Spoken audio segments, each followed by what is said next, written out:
Velkommen til lektionen Tips og Tricks til PowerPoint. Det kunne være en af dem, der havde taget rigtig lang tid, men det gør det nu ikke, for vi tager et enkelt tips. Har du nogensinde prøvet at skulle tegne en figur? Det har du sikkert. Det er ikke svært.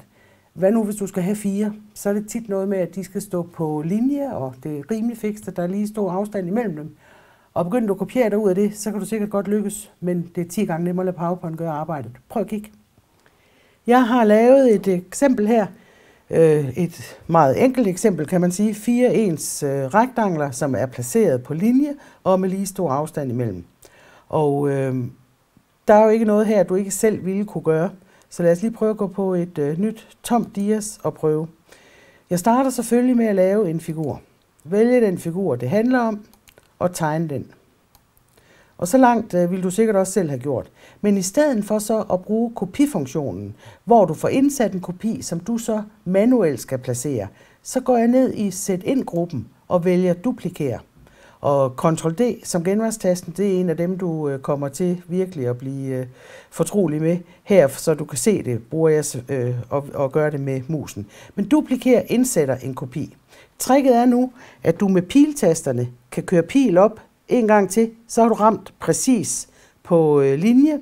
Så tager du pil til højre, indtil du har den afstand i forhold til imellem original og kopi, som du ønsker. Nu vil du så kunne sige Ctrl-D, jeg snupper det lige med musen, duplikere, det bliver indsat en kopi med samme afstand, og det kan du så gøre lige så mange gange, som du har lyst til. Hver af de her figurer, det er en selvstændig enhed. Men hvis nu du skulle have en række mere nedenunder, eller flere rækker for den sags skyld, så kan du markere ved at trække, hold venstre musetast ned og trække ud over alle figurerne. Nu er det en figur, og så kan du duplikere den.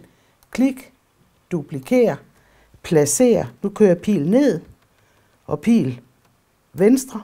Så fik jeg en række mere, og det kunne jeg så gøre lige så mange gange, jeg har lyst til. Nu trykkede jeg på Ctrl-D, og en gang til på Ctrl-D.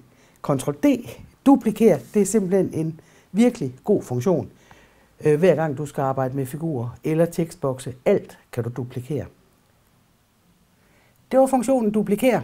Den vil til enhver tid være hurtigere og sikrere at bruge end kopiere. Der ligger rigtig mange flere tips. Prøv for eksempel at kigge i gruppen figurer. Der er både tekst, og der er farver, der er fyld og der er billeder. Rigtig god fornøjelse.